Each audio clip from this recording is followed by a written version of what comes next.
ഷാദ് പറഞ്ഞ കണക്ക് തന്നെ നമുക്കൊരു പ്രാക്ടീസ് സെഷനാണ്. അതിൽ സംശയ കാര്യങ്ങൾ എന്ന് വെച്ചാൽ വിഷയം എന്ന് പറയുന്നത് എന്റെ അടുത്ത് പറഞ്ഞ ആം ആദ്മി പാർട്ടിയുടെ രാഷ്ട്രീയത്തെയും സാമ്പത്തിക കാര്യങ്ങളെയും പറ്റി ക്ലാസ് എടുക്കണമെന്നുള്ളതാണ്.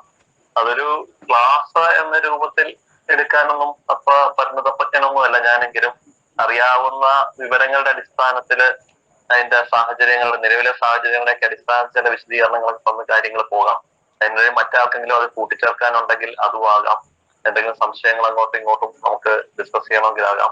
പ്രത്യേകിച്ച് ആം ആദ്മി പാർട്ടിയുടെ രാഷ്ട്രീയം എന്ന വിഷയമാകുമ്പോഴത്തേക്കും രാഷ്ട്രീയം എന്ന് പറയുന്നത് ഒറ്റ ദിവസം കൊണ്ട് നമുക്ക് പറഞ്ഞെത്തിക്കാൻ പറ്റുന്ന ഒന്നല്ല എന്നുള്ളതാണ്. രാഷ്ട്രീയം അത് രൂപപ്പെട്ടു വരേണ്ടതാണ്, പ്രവർത്തനങ്ങളുടെ അടിസ്ഥാനത്തിൽ രൂപപ്പെട്ടു വരേണ്ടതാണ്. നിലവിലെ പ്രവർത്തനങ്ങളുടെ അടിസ്ഥാനത്തിൽ രൂപപ്പെട്ടു വന്ന രീതികളും മറ്റും വെച്ച് തന്നെ നമുക്ക് ചർച്ച ചെയ്ത് പോകാൻ പറ്റത്തുള്ളൂ. ആം ആദ്മി പാർട്ടിയുടെ ലക്ഷ്യങ്ങളുണ്ട്. ആ ലക്ഷ്യങ്ങളുടെ അടിസ്ഥാനത്തിൽ അതിന്റെ രാഷ്ട്രീയം രൂപപ്പെട്ടു വരുന്നുണ്ട്. ആ രൂപപ്പെട്ടു വരുന്ന രാഷ്ട്രീയത്തിനെ അതിന്റെ അർത്ഥത്തിൽ നമുക്ക് ചർച്ച ചെയ്ത് ഡിബേറ്റുകളും ഡിസ്കഷനിലൂടെയാണ് അത് കൃത്യമായിട്ട് രൂപപ്പെടുത്തി കൊണ്ടുവരേണ്ടത്. അതിന് ഇതേപോലത്തെ അവസരങ്ങൾ ഇതേപോലത്തെ ചർച്ചകളിലൂടെ ഒക്കെ തന്നെ നമ്മളൊക്കെ തന്നെയാണ് ആ രാഷ്ട്രീയം എന്താന്നുള്ളത് കൃത്യമാക്കി മനസ്സിലാക്കിക്കൊണ്ട് പൊതുജനങ്ങളിലോട്ട് പറഞ്ഞ് എത്തിക്കേണ്ടത് നമ്മുടെ ഉത്തരവാദിത്വമാണ്. പൊതുവില് രാഷ്ട്രീയം എന്ന് പറയുമ്പോഴത്തേക്കും നമുക്കറിയാം ഈ രാഷ്ട്രീയം പല വ്യത്യസ്തമായ രാഷ്ട്രീയങ്ങൾ എങ്ങനെ അത് വ്യത്യസ്തമായ രീതിയിൽ പറയുന്നു അല്ലെങ്കിൽ എങ്ങനെ രാഷ്ട്രീയം വ്യത്യസ്തമായിരിക്കുന്നു എന്നതിനെ പറ്റി നമ്മൾ ആദ്യം ചിന്തിച്ചു വരുമ്പോൾ തന്നെ അത് മനസ്സിലാകത്തുള്ളൂ. കാര്യം എന്ന് പറയുന്നത് നമ്മൾ ഈ മതം എന്ന് പറയുന്ന പോലെ തന്നെയാണ്. മതങ്ങൾ നമുക്ക് വ്യത്യസ്ത മതങ്ങൾ എങ്ങനെയാണെന്നുള്ളത് നമുക്ക് തിരിച്ചറിയാൻ സാധിക്കുന്നുണ്ട്. അതിന് ചില 1-2-3 പ്രധാനപ്പെട്ട അടിസ്ഥാന വസ്തുതകളുണ്ട് അത് തിരിച്ചറിയാനായിട്ട്. ഒന്ന് അതിന്റെ തിയോളജി, ഒരു ദൈവശാസ്ത്രം, അത് പറയുന്ന ദൈവശാസ്ത്രത്തിന്റെ അടിസ്ഥാനത്തിൽ അത് വ്യത്യസ്തമായിരിക്കും. രണ്ടതിന്റെ ആരാധനാക്രമങ്ങളായിരിക്കാം, ആഘോഷ രീതികളായിരിക്കാം, അങ്ങനെ അത് വ്യത്യസ്തമായിരിക്കും. മൂന്നാമതായിട്ട് അതിലെ പ്രധാനപ്പെട്ട വസ്ത്രധാരണങ്ങളായിരിക്കാം, അല്ലെങ്കിൽ ആരാധനാലയങ്ങളുടെ രൂപങ്ങളായിരിക്കാം. അങ്ങനെ ഫിസിക്കലി നമുക്ക് മനസ്സിലാകുന്ന രീതിക്ക് വ്യത്യസ്തമായിരിക്കും. അതുപോലെ തന്നെയാണ് രാഷ്ട്രീയം വ്യത്യസ്തമായിരിക്കുന്നത്. രാഷ്ട്രീയത്തിലെ പ്രധാന വ്യത്യാസം എന്ന് പറയുന്നത് അതിന്റെ ഐഡിയോളജി തന്നെയാണ്. ഏത് ആശയമാണ് അല്ലെങ്കിൽ ഏത് പ്രത്യയശാസ്ത്രമാണ് അത് മുമ്പോട്ട് വയ്ക്കുന്നതിന്റെ അടിസ്ഥാനത്തിലാണ് രാഷ്ട്രീയം വ്യത്യസ്തമായിട്ടിരിക്കുന്നത്. അതുപോലെ തന്നെ ആ പ്രത്യയശാസ്ത്രങ്ങൾ എങ്ങനെ അതിന്റെ ജനങ്ങളിലോട്ട് എത്തിക്കാനായിട്ട് അതിന്റെ പരിപാടികളും നയങ്ങളും ഏത് രൂപത്തിലാണ് ഒരു പ്രസ്ഥാനം രൂപപ്പെടുത്തിയെടുക്കുന്നത് അതിന്റെ അടിസ്ഥാനത്തിൽ അത് വ്യത്യസ്തമായിരിക്കും. രണ്ടാമത് അതിന്റെ സ്ട്രക്ചർ, അത് സംഘടനാപരമായ ഘടനകളാകാം, മറ്റ് അതിന്റെ ഘടനകളാകാം, അത് ഉപയോഗിക്കുന്ന ചിഹ്നങ്ങളും പതാകകളും മറ്റ് കളർ കോഡുകളും മറ്റുമൊക്കെ ആകാം. ആ രീതിക്കും അത് രാഷ്ട്രീയം വ്യത്യസ്തമായിരിക്കും. ആ രീതിക്ക് മറ്റ് നിലവിലെ ഇന്ത്യയിൽ രാഷ്ട്രീയ പ്രസ്ഥാനങ്ങളിൽ നിന്ന് എത്രത്തോളം ആം ആദ്മി പാർട്ടി വ്യത്യസ്തമായിരിക്കുന്നു അതിലൂടെ ആയിരിക്കും ആം ആദ്മി പാർട്ടി രാഷ്ട്രീയം എന്താണെന്നുള്ളത് നമ്മൾ മനസ്സിലാക്കേണ്ടത്. എനിക്ക് തോന്നുന്നു ഇവിടെയുള്ള ഭൂരിഭാഗം ആൾക്കാർക്ക് ആം ആദ്മി പാർട്ടി മുമ്പോട്ട് വെച്ചിരിക്കുന്ന രാഷ്ട്രീയം എന്തോന്ന് കൃത്യമായിട്ട് ഉൾക്കൊണ്ടുകൊണ്ട് അത് ആം ആദ്മി പാർട്ടി മുമ്പോട്ട് ചെയ്യുന്ന സാമ്പത്തിക നയങ്ങളും സാമ്പത്തിക രീതികളും ഏതൊക്കെയാണ്, ഏത് രീതിയാണെന്നൊക്കെ പൂർണ്ണമായിട്ട് ഉൾക്കൊണ്ടുകൊണ്ട് തന്നെ മുമ്പോട്ട് പോകുന്ന ആൾക്കാരാണ് നമ്മുടെ കൂട്ടത്തിലുള്ള പ്രത്യേകിച്ച് ഈ മീറ്റിങ്ങുകളും ഭൂരിഭാഗം ആൾക്കാരും എന്ന് ഉറപ്പുണ്ട്. അപ്പം ഞാൻ പറയുന്നത് കുറച്ച് അധിക പ്രസംഗമായി പോകത്തില്ല എന്ന് കരുതിക്കൊണ്ട് തന്നെ ഞാൻ പറഞ്ഞു തുടങ്ങാം. രാഷ്ട്രീയം, ആം ആദ്മി എന്ന് പറയുന്ന രാഷ്ട്രീയം രൂപപ്പെട്ടു വരുന്ന സാഹചര്യം നമ്മൾ വിലയിരുത്തുകയാണെങ്കിൽ അത് അഴിമതിക്കും അനീതിക്കും എതിരായിട്ടൊരു പോരാട്ടം നമ്മള് പറയുക 2010-11 കാലഘട്ടത്തിൽ തുടങ്ങിയ ഒരു പോരാട്ടം, അതിന്റെ തുടർച്ചയെന്നോണം രൂപപ്പെട്ടു വന്ന ഒരു രാഷ്ട്രീയ പ്രസ്ഥാനമാണ് ആം ആദ്മി പാർട്ടി. അത് കൃത്യമായിട്ട് ആം ആദ്മി പാർട്ടിയുടെ ആശയം, ആദ്യത്തെ നോക്കുന്ന ആശയം, ഐഡിയോളജി അല്ലെങ്കിൽ പ്രത്യയശാസ്ത്രം എങ്ങനെയെങ്കിലും രൂപപ്പെട്ടു വന്നിട്ടുണ്ടോ എന്ന് ചോദിച്ചു കഴിഞ്ഞാൽ അങ്ങനെ നമുക്ക് പറഞ്ഞറിയിക്കാവുന്ന ഒരു പ്രത്യയശാസ്ത്ര രൂപം വന്നിട്ടില്ലെങ്കിൽ കൃത്യമായ ഒരു ആശയം മുമ്പോട്ട് വെച്ച് തന്നെയാണ് ആം ആദ്മി പാർട്ടി വന്നിരിക്കുന്നത്. ആ ആശയം അരവിന്ദ് കെജ്രിവാൾ എഴുതി തയ്യാറാക്കിയ സ്വരാജ് എന്ന് പറയുന്ന പുസ്തകത്തിലൂടെ തന്നെ ആ ആശയം മുമ്പോട്ട് വയ്ക്കുന്നുണ്ട് ആം ആദ്മി പാർട്ടി. ആ ആശയം സ്വരാജ് നമ്മള് എല്ലാവർക്കും അറിയാവുന്നതാണ്. ഒരുപക്ഷെ സ്വരാജ് എന്ന് പറയുന്നത് 100 വർഷങ്ങൾക്ക് മുമ്പ് മഹാത്മാഗാന്ധി ഹിന്ദു സ്വരാജ് എന്ന് പറയുന്ന ഒരു പുസ്തകം എഴുതി സ്വരാജിനെ പറ്റി, സ്വരാജ് എന്ന് പറയുമ്പോഴേ നമ്മുടെ മുമ്പിലോട്ട് വരുന്ന ഒരു മുഖം മഹാത്മാഗാന്ധിയുടെ തന്നെയാണ്. മഹാത്മാഗാന്ധി മുമ്പോട്ട് വെച്ചൊരു ആശയമാണ് സ്വരാജ് എന്ന് പറയുന്നത്. 100 വർഷങ്ങൾക്ക് ശേഷം സ്വരാജ് എന്ന പേരിൽ അരവിന്ദ് കെജ്രിവാൾ ഒരു ബുക്ക് എഴുതുമ്പോഴത്തേക്ക് അത് തമ്മിൽ എത്രത്തോളം 100 വർഷങ്ങൾക്ക് മുമ്പ് 1915 മറ്റോ 1905-15 മറ്റോ ആണ് മഹാത്മാഗാന്ധി ആ പുസ്തകം എഴുതിയിരിക്കുന്നത്. അതിൽ നിന്ന് 2012 അരവിന്ദ് കെജ്രിവാൾ സ്വരാജ് എന്ന് പറയുന്ന ഒരു പുസ്തകം എഴുതുമ്പോഴത്തേക്ക് എത്രത്തോളം ആ 100 വർഷം കൊണ്ട് എത്രത്തോളം മാറ്റം വന്നിട്ടുണ്ട് എന്നുള്ളതിൽ നിന്ന് തന്നെ നമ്മളും കാര്യങ്ങൾ മനസ്സിലാക്കി പോകണം. പ്രത്യേകിച്ച് ഞാൻ പല സ്ഥലങ്ങളിലും ആം ആദ്മി പാർട്ടിയുടെ മീറ്റിങ്ങുമായിട്ട് ബന്ധപ്പെട്ട് പല സ്ഥലങ്ങളിലും ചെല്ലുമ്പോഴത്തേക്ക് ഈ ഒരു വിഷയം, സ്വരാജ് എന്ന് പറയുന്ന ഒരു വിഷയം ഭയങ്കര ചർച്ചാ വിഷയമായിട്ട് വരുന്നുണ്ട്. ആം ആദ്മി പാർട്ടി മുമ്പോട്ട് വയ്ക്കുന്ന ആശയം സ്വരാജാണ്.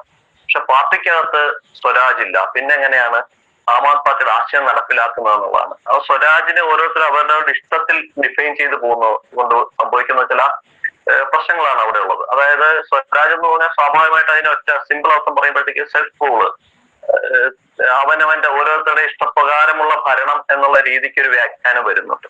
പക്ഷെ അതിനപ്പുറത്തോട്ട് നമ്മൾ അതിനെ കൃത്യമായിട്ട് മനസ്സിലാക്കി പോവുകയാണെങ്കിൽ മഹാത്മാഗാന്ധി മുമ്പോട്ട് വെച്ച സ്വരാജ് ആശയം എന്തായിരുന്നു, അവിടുന്ന് അരവിന്ദ് കെജ്രിവാൾ മുമ്പോട്ട് വെച്ച സ്വരാജ് ആശയം എന്തായിരുന്നു, ആ ആശയത്തിന്റെ അടിസ്ഥാനത്തിൽ ആം ആദ്മി പാർട്ടി എങ്ങനെയാണ് രൂപപ്പെട്ടു വന്നത്, ആം ആദ്മി പാർട്ടിയുടെ പ്രവർത്തന രീതികൾ അതിന്റെ അടിസ്ഥാനത്തിൽ എങ്ങനെയാണ് മുമ്പോട്ട് വന്നതെന്നതിനെ പറ്റി കൂടെ നമ്മൾ ചിന്തിച്ചു പോകുന്നത്. മഹാത്മാഗാന്ധിയെ മുമ്പോട്ട് സ്വരാജ് വെക്കുമ്പോഴത്തേക്ക് ഇന്ത്യയിൽ ഒരു ഗവൺമെന്റ് രൂപപ്പെട്ടു വരുമ്പോഴത്തേക്ക് ആ ഗവൺമെന്റ് എങ്ങനെയായിരിക്കണം ജനങ്ങൾക്ക് വേണ്ടി പ്രവർത്തിക്കേണ്ടതെന്നതിന്റെ അടിസ്ഥാനത്തിലാണ് മഹാത്മാഗാന്ധി ആ സ്വരാജ് എന്ന് പറയുന്ന ആശയം മുമ്പോട്ട് വെച്ചത്. അതില് അധികാര വികേന്ദ്രീകരണവും സ്വയം പര്യാപ്തതയും അഹിംസ എന്നൊരു ആശയത്തിൽ ഊന്നിക്കൊണ്ടുള്ള സ്വരാജാണ് മഹാത്മാഗാന്ധി മുമ്പോട്ട് വെച്ചത്. 100 വർഷത്തിനിപ്പുറം അരവിന്ദ് കെജ്രിവാൾ മുമ്പോട്ട് വെച്ചൊരു സ്വരാജ് എന്ന് പറയുന്നത് ജനങ്ങൾ എങ്ങനെ ഒരു സർക്കാരിലേക്ക് പ്രവർത്തിക്കണം, അല്ലെങ്കിൽ ഒരു ഭരണകൂടത്തിലേക്ക് ജനങ്ങൾ എങ്ങനെ പ്രവർത്തിക്കണം എന്നതിന്റെ രീതിക്ക് നേരെ തിരിച്ചുള്ള ഒരു രൂപമാണ് അരവിന്ദ് കെജ്രിവാൾ വെച്ചത്.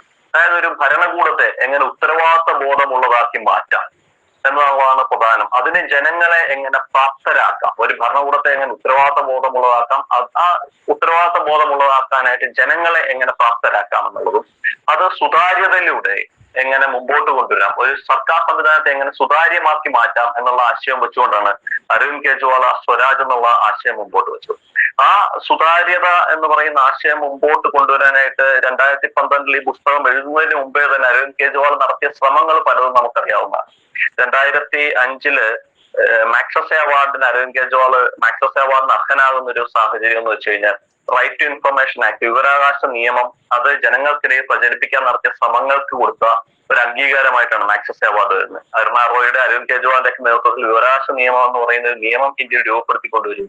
പിന്നീട് അത് ജനങ്ങൾക്കിടയിലോട്ട് ആ വിവരാവകാശ നിയമത്തിന്റെ സാധ്യതകൾ എത്രത്തോളം ഉണ്ടെന്ന് ജനങ്ങളെ ബോധ്യപ്പെടുത്തുകയും ആ നിയമത്തിലൂടെ എങ്ങനെ ഒരു ഭരണ സംവിധാനത്തെ ഉത്തരവാദിത്തമുള്ളതാക്കാന്നുള്ളതും ഭരണകൂടത്തെ എങ്ങനെ സുതാര്യമാക്കാൻ പറ്റുമെന്നുള്ള പ്രവർത്തനങ്ങൾ ജനങ്ങളെ ബോധ്യപ്പെടുത്തി മുമ്പോട്ട് വന്ന് 2005 മുതൽ ആ ചെയ്തു വന്ന പ്രവർത്തികളുടെ തുടർച്ചയെന്നോണമാണ് 2011 ഒരു അഴിമതിക്കെതിരായിട്ടുള്ള സമരം രൂപപ്പെട്ടു വരുന്നതും ആ സമരത്തിന്റെ തുടർച്ചയെന്നോണം ചില വെല്ലുവിളികളെ ഏറ്റെടുത്തുകൊണ്ട് രാഷ്ട്രീയ പ്രസ്ഥാനം രൂപീകരിക്കുമ്പോഴും ആ ആശയത്തിൽ ഊന്നിക്കൊണ്ട് തന്നെയാണ് ആ രാഷ്ട്രീയ പ്രസ്ഥാനം മുമ്പോട്ട് വരുന്നത്. അതാണ് ആം ആദ്മി പാർട്ടി മുമ്പോട്ട് വയ്ക്കുന്ന രാഷ്ട്രീയം എന്ന് പറയുന്നത്. ജനങ്ങളെ ഭരണകൂടത്തിന്റെ ഭാഗമാക്കുക, അല്ലെങ്കിൽ ജനങ്ങളെ എങ്ങനെ ഭരണം മുമ്പോട്ട് കൊണ്ടുപോകണമെന്ന് നിർണ്ണയിക്കാനുള്ള അവകാശം ജനങ്ങൾക്ക് കൊടുക്കുകയും ആ അവകാശം തങ്ങൾക്കുണ്ട് എന്നുള്ള ബോധ്യം ജനങ്ങളിൽ എത്തിച്ചു കൊടുക്കുകയും ചെയ്തുകൊണ്ടൊരു സംവിധാനം രൂപപ്പെടുത്തി അങ്ങനെ രാഷ്ട്രീയം ഇന്ത്യയിൽ രൂപപ്പെടുത്തിക്കൊണ്ടുവരിക എന്നുള്ളതാണ് അരവിന്ദ് കെജ്രിവാൾ ശ്രമിച്ചത്. ആ രാഷ്ട്രീയം ആണ് ആം ആദ്മി പാർട്ടി അതിന്റെ രാഷ്ട്രീയമായിട്ട് മുമ്പോട്ടെടുക്കുന്നു. പിന്നീട് അധികാരത്തിലെത്തുമ്പോൾ നമുക്കറിയാം പല ആശയങ്ങളും ലോകത്ത് പലതരത്തിലുള്ള രാഷ്ട്രീയം മുമ്പോട്ട് വന്നിട്ടുണ്ട്. അത് ഗാന്ധിയൻ ആശയമാകാം, മാർക്സിസ്റ്റ് ആശയങ്ങളാകാം, കമ്മ്യൂണിസ്റ്റ് ആശയങ്ങളാകാം, അങ്ങനെ മുമ്പോട്ടേക്ക് വന്നിട്ടുണ്ട്. പക്ഷെ ഒരു ആശയം മുമ്പോട്ട് വെച്ച് രാഷ്ട്രീയ പ്രസ്ഥാനം രൂപീകരിക്കുകയും അതിന്റെ തുടർച്ചയായിട്ട് പെട്ടെന്ന് അധികാരത്തിലേറ്റി തങ്ങൾ മുമ്പോട്ട് വെച്ച ആശയം നടപ്പിലാക്കി കാണിക്കേണ്ടി വരുന്നൊരു സാഹചര്യം ഉണ്ടായത് എനിക്ക് തോന്നുന്നു ഒരുപക്ഷെ ആം ആദ്മി പാർട്ടിക്ക് മാത്രമായിരിക്കാം. ലോകത്തിൽ നമ്മൾ അറിയുന്ന പ്രധാനപ്പെട്ട ഒരു രാഷ്ട്രീയമാണ് കമ്മ്യൂണിസ്റ്റ് രാഷ്ട്രീയം എന്ന് പറയുന്നത്. 1848 മറ്റോ ആണ് മാർക്സും എംഗൽസും കൂടെ കമ്മ്യൂണിസ്റ്റ് മാനിഫെസ്റ്റോ എഴുതുന്നതും അങ്ങനെ ആശയം ലോകത്തിന് മുമ്പിൽ പരിചയപ്പെടുത്തുന്നതൊക്കെ. പക്ഷെ അതിനുശേഷം 1917 റഷ്യൻ വിപ്ലവത്തിന്റെ തുടർച്ചയായിട്ട് ലെനിന്റെ നേതൃത്വത്തിൽ റഷ്യയിൽ ഒരു മാർക്സിസ്റ്റ് കമ്മ്യൂണിസ്റ്റ് ഗവൺമെന്റ് അധികാരത്തിലേറുന്നത്. പക്ഷെ ആ കമ്മ്യൂണിസ്റ്റ് ഗവൺമെന്റ് അധികാരത്തിലേറിയെങ്കിലും കമ്മ്യൂണിസം എന്ന സംഭവത്തിനപ്പുറത്തോട്ട് ഒരു മാർക്സിസ്റ്റ് ലെനിനിസ്റ്റ് ആശയം എന്ന രീതിക്ക് ഭരണ സംവിധാനത്തിലേക്ക് വരുന്നൊരു കാഴ്ചയുണ്ട്. അതായത് കമ്മ്യൂണിസ്റ്റ് ആശയം പറയുന്ന പൂർണ്ണ അർത്ഥത്തിൽ നടപ്പിലാക്കാനാവില്ല എന്നും ഭരണരൂപത്തിൽ വരുമ്പോൾ അതിന് ചെറിയ മാറ്റങ്ങൾ വരുമെന്നും അത് നേരെ സോഷ്യലിസത്തിലോട്ട് മാറുമെന്നും ഉള്ള രീതിക്ക് മാർക്സിസ്റ്റ് ലെനിനിസ്റ്റ് ആശയമായിട്ട് കമ്മ്യൂണിസ്റ്റ് ആശയം മാറി ഭരണത്തിൽ അത് മാറി വരുന്ന ഒരു കാഴ്ചയും പിന്നെ അതിന്റെ തുടർച്ചയായിട്ടാണ് വരുന്നത്. പക്ഷെ ആം ആദ്മി പാർട്ടിയെ സംബന്ധിച്ചും അങ്ങനെ തന്നെ ആം ആദ്മി പാർട്ടി മുമ്പോട്ട് വെച്ച ആ ആശയം പെട്ടെന്ന് നടപ്പിലാക്കാനായിട്ട് അധികാരത്തിലേക്ക് വരേണ്ടി വരുന്ന ഒരു സാഹചര്യത്തിൽ പെട്ടെന്ന് നടപ്പിലാക്കേണ്ടി വരുന്ന ഒരു സാഹചര്യത്തിൽ അതിന് കൂടുതൽ പ്രചരണം കൊടുക്കാൻ മുമ്പോട്ട് വയ്ക്കുന്ന രാഷ്ട്രീയത്തിന് കൂടുതൽ പ്രചരണം കൊടുക്കാനുള്ള ഒരു സാഹചര്യം ഇല്ലാതെ വരികയും പക്ഷെ അത് ഭരണരൂപത്തിൽ അത് കാഴ്ചവെക്കേണ്ട ഭരണരൂപത്തിൽ ചെയ്ത് കാണിക്കേണ്ട ഒരു സാഹചര്യം ആം ആദ്മി പാർട്ടിക്ക് മുമ്പിലോട്ട് വരികയും ചെയ്യും. വളരെ പെട്ടെന്നായിരുന്നു 2012 നവംബർ 26 രാഷ്ട്രീയ പ്രസ്ഥാനം രൂപീകരിക്കുന്നു. കൃത്യം 1 വർഷം തികയുമ്പോഴത്തേക്ക് അത് അധികാരത്തിലേറിട്ട് തങ്ങൾ മുമ്പോട്ട് വെച്ച ആശയങ്ങൾ എങ്ങനെ നടപ്പിലാക്കി കാണിക്കണം അല്ലെങ്കിൽ എങ്ങനെ നടപ്പിലാക്കണം എന്നുള്ള ഒരു ഉത്തരവാദിത്വം ആ രാഷ്ട്രീയ പ്രസ്ഥാനത്തോട്ട് വരുന്നു. അതിന്റെ ആശയം പ്രചരിപ്പിക്കുന്നതിന് മുമ്പേ തന്നെ അത് ഭരണത്തിൽ ഇത് നടപ്പിലാക്കി കാണിക്കേണ്ട ഒരു സാഹചര്യം വരുന്നു. പക്ഷെ അത് കൃത്യമായിട്ട് നടപ്പിലാക്കി കാണിക്കുന്ന ഒരു സാഹചര്യവും നമ്മൾ അവിടെ കണ്ടതാണ്. അവിടെ ആം ആദ്മി പാർട്ടി ഭരണത്തിൽ ഇരുന്നുകൊണ്ട് എങ്ങനെ ആം ആദ്മി പാർട്ടി രാഷ്ട്രീയം മുമ്പോട്ട് കൊണ്ടുപോകാമെന്നതും ഭരണ രാഷ്ട്രീയത്തിൽ ഇല്ലാതെ എങ്ങനെ ആം ആദ്മി പാർട്ടി രാഷ്ട്രീയം മുമ്പോട്ട് കൊണ്ടുപോകാന്നുള്ള രീതി, രണ്ട് രീതിക്കും വ്യത്യസ്തമായിട്ട് ചെറിയ കാലഘട്ടം കൊണ്ട് തന്നെ ഇന്ത്യയിൽ പഠിപ്പിച്ച ഒരു പുതിയ രാഷ്ട്രീയത്തിന്റെ രൂപമാണ് ആം ആദ്മി പാർട്ടി എന്ന് പറയുന്നത്. സ്വാതന്ത്ര്യാനന്തര ഇന്ത്യയിലെ വ്യത്യസ്തമായ രാഷ്ട്രീയ പ്രസ്ഥാനങ്ങൾ രൂപപ്പെട്ടു വന്നിട്ടുണ്ട്. അതെല്ലാം രൂപപ്പെട്ടു വന്ന സാഹചര്യങ്ങൾ നമ്മൾ നോക്കുകയാണെങ്കിൽ നിലവിലെ ഏതെങ്കിലും രാഷ്ട്രീയ പ്രസ്ഥാനങ്ങളിലെ പടലപ്പിണക്കങ്ങളുടെ പുറത്താകാം അവ രൂപപ്പെട്ടു വന്നത്. ഇല്ല എങ്കിൽ ഏതെങ്കിലും വർഗീയതയുടെ പേരിലാകാം, അല്ലെങ്കിൽ പ്രാദേശികവാദത്തിന്റെ പേരിലാകാം, മറ്റ് എന്തെങ്കിലുമൊക്കെ ഈ മത ജാതി വിഷയങ്ങളുടെ അടിസ്ഥാനത്തിലാകാം. അങ്ങനെയൊക്കെയാണ് പല രാഷ്ട്രീയ പ്രസ്ഥാനങ്ങൾ രൂപപ്പെട്ടു വന്നത്. പക്ഷെ ഈ രാഷ്ട്രീയമെല്ലാം മാലിന്യം നിറഞ്ഞതാണെന്നും രാഷ്ട്രീയമായിട്ട് ബന്ധപ്പെടാൻ പാടില്ലെന്നും കരുതിയ കുറച്ച് ആൾക്കാർ രാഷ്ട്രീയത്തിൽ നിന്ന് മാറി നിന്ന് പുറത്തു നിന്ന് ഒരു സിവിൽ സൊസൈറ്റി മൂവ്മെന്റിലൂടെ ഈ രാഷ്ട്രീയത്തെ ശുദ്ധീകരിക്കാൻ സാധിക്കും എന്നുള്ള ലക്ഷ്യത്തോടു കൂടി മുമ്പോട്ട് വരികയും ഈ രാഷ്ട്രീയത്തെ തീണ്ടാപ്പാടകലെ മാറ്റി നിർത്തിക്കൊണ്ട് ഇതിനെ ശുദ്ധീകരിക്കാൻ ശ്രമിക്കുകയും പിന്നീട് ഈ രാഷ്ട്രീയത്തിൽ ഇറങ്ങിയാൽ മാത്രമേ ഈ രാഷ്ട്രീയത്തെ ശുദ്ധീകരിക്കാൻ സാധിക്കുകയുള്ളൂ എന്നുള്ള ബോധ്യത്തിന്റെ അടിസ്ഥാനത്തിൽ രാഷ്ട്രീയ പ്രസ്ഥാനം രൂപപ്പെട്ടു വരികയാണ്. അത് നിലവിലുള്ള നമ്മൾ ഈ പറയുന്ന പരമ്പരാഗത രാഷ്ട്രീയ സംവിധാനങ്ങളിൽ നിന്നെല്ലാം വ്യത്യസ്തമായിട്ടൊരു രാഷ്ട്രീയമാണ് ആം ആദ്മി പാർട്ടി രൂപീകരണത്തോടുകൂടി മുമ്പോട്ട് വെച്ചത്. അതായത് രാഷ്ട്രീയത്തെ തീണ്ടാപ്പാടകലെ നിർത്തിയവർ രാഷ്ട്രീയത്തിൽ ഇറങ്ങിയാൽ മാത്രമേ ഈ രാഷ്ട്രീയത്തെ ശുദ്ധീകരിക്കാൻ സാധിക്കുകയുള്ളൂ എന്നുള്ള ബോധ്യത്തിന്റെ അടിസ്ഥാനത്തിൽ ഒരു രാഷ്ട്രീയ പ്രസ്ഥാനം രൂപീകരിക്കുന്നു. ആ രാഷ്ട്രീയ പ്രസ്ഥാനം എങ്ങനെ ഭരിച്ചു കാണിക്കാൻ, നിങ്ങൾ ഈ പറയുന്ന ആശയങ്ങൾ ഭരണതലത്തിൽ നടപ്പിലാക്കാൻ സാധിക്കുമോ എന്നുള്ള വെല്ലുവിളി, ആ വെല്ലുവിളി ഏറ്റെടുത്തുകൊണ്ട് രൂപീകരിക്കുന്ന രാഷ്ട്രീയ പാർട്ടിയാണ് ആം ആദ്മി പാർട്ടി എന്ന് പറയുന്നത്. ആ വെല്ലുവിളി ഏറ്റെടുത്തുകൊണ്ട് ആം ആദ്മി പാർട്ടി രൂപീകരിക്കുമ്പോഴത്തേക്ക് അത് പെട്ടെന്ന് അധികാരത്തിലേക്ക് എറിയും. ഇനി എങ്ങനെ അത് നടപ്പിലാക്കാൻ സാധിക്കും എന്നുള്ള രീതിയിലോട്ടാണ് കാര്യങ്ങൾ പോകുന്നത്. അവിടെയാണ് ആം ആദ്മി പാർട്ടിയുടെ നേരത്തെ പോലെ രണ്ട് വിഷയങ്ങൾ നമ്മൾ വരുമ്പോഴത്തേക്ക് അതുമായിട്ട് ബന്ധിപ്പിച്ച് വരുന്ന ആം ആദ്മി പാർട്ടിയുടെ സാമ്പത്തിക ശാസ്ത്രവും കൂടെ അതിലോട്ട് വരുന്നത്. ആം ആദ്മി പാർട്ടി എന്ന രാഷ്ട്രീയ പ്രസ്ഥാനം രൂപീകരിക്കുമ്പോഴത്തേക്ക് അത് ഭരണ സംവിധാനത്തെ സുതാര്യമാക്കി മാറ്റുക, അതോടൊപ്പം തന്നെ ഭരണകൂടത്തിൽ ഭരണ സംവിധാനത്തിൽ കൃത്യമായിട്ട് ജനങ്ങളുടെ പങ്കാളിത്തം ഉറപ്പുവരുത്തുക. നമ്മളിവിടെ റെപ്രസെന്റേറ്റീവ് ഡെമോക്രസിയാണ് എന്ന് വെച്ചാൽ പ്രാതിനിധ്യ ജനാധിപത്യ സംവിധാനമാണ് ഇന്ത്യൻ ഡെമോക്രസി എന്ന് പറയുന്നത്. പക്ഷെ ആ പ്രാതിനിധ്യ ജനാധിപത്യ സംവിധാനത്തിൽ നിന്നുകൊണ്ട് തന്നെ ജനങ്ങളെ പങ്കാളിത്ത ജനാധിപത്യം എങ്ങനെ നടപ്പിലാക്കാൻ സാധിക്കും എന്നുള്ളൊരു പരീക്ഷണമായിരുന്നു ആം ആദ്മി പാർട്ടി നടത്തിയത്. പക്ഷെ ആ പരീക്ഷണം പൂർണ്ണ അർത്ഥത്തിൽ വിജയിച്ചു വരുന്ന കാഴ്ചയാണ് ഡൽഹിയിൽ ആദ്യം ആം ആദ്മി പാർട്ടി അധികാരത്തിൽ ഏറുമ്പോൾ തന്നെ നമുക്ക് മനസ്സിലാക്കാൻ സാധിച്ചത്. അത് ഒന്നിന് പുറകെ ഒന്നായിട്ട് ചെയ്തു വരുന്ന നയപരിപാടികൾ മൂലം. അവിടെയാണ് രണ്ടാമത്തെ രാഷ്ട്രീയത്തിന്റെ അപ്പുറത്തോട്ട് രണ്ടാമത് എങ്ങനെ ജനങ്ങളിലോട്ട് ഒരു രാഷ്ട്രീയം എത്തിക്കുന്നു എന്നുള്ളത്, ആ രാഷ്ട്രീയം മുമ്പോട്ട് വെക്കുന്ന നയപരിപാടികളുടെ അടിസ്ഥാനത്തിലാണ്. അത് എന്തൊക്കെ പരിപാടികളാണ് മുമ്പോട്ട് വെക്കുന്നത്, എന്തൊക്കെ നയങ്ങളാണ് ജനങ്ങൾക്ക് വേണ്ടി മുമ്പോട്ട് വെക്കുന്നത് എന്നതിന്റെ അടിസ്ഥാനത്തിലാണ് ആ രാഷ്ട്രീയം അവർ മുമ്പോട്ട് വെക്കുന്ന ആശയം നടപ്പിലാക്കാൻ നോക്കുന്നത്. ആ നയപരിപാടികളുടെ അടിസ്ഥാനത്തിൽ വരുവാണെങ്കിൽ ആം ആദ്മി പാർട്ടി മുമ്പോട്ട് വെച്ച് എങ്ങനെ ജനങ്ങളെ ഈ രാഷ്ട്രീയത്തിൽ അല്ലെങ്കിൽ ഭരണത്തിൽ പങ്കാളികളാക്കാം എന്നതിനെ പറ്റിയുള്ള ചിന്തയിലാണ് ആം ആദ്മി പാർട്ടി മൊഹല്ല സഭകൾ ഉണ്ടാക്കുന്നത്. ജനങ്ങൾക്ക് കൂടുതൽ പ്രാതിനിധ്യം കൊടുക്കുന്ന രീതിക്ക് ബഡ്ജറ്റ് ജനകീയ ബഡ്ജറ്റുകളാക്കി ജനങ്ങളുമായിട്ട് ഡിസ്കസ് ചെയ്തുള്ള ബഡ്ജറ്റ് രൂപീകരിക്കുന്നത്. അരവിന്ദ് കെജ്രിവാൾ സ്വരാജ് പുസ്തകത്തിൽ തന്നെ പറയുന്ന ചില കാര്യങ്ങളുണ്ട്. ചില ഒരു എക്സാമ്പിൾ ആയിട്ട് കെജ്രിവാൾ പറയുന്നുണ്ട്.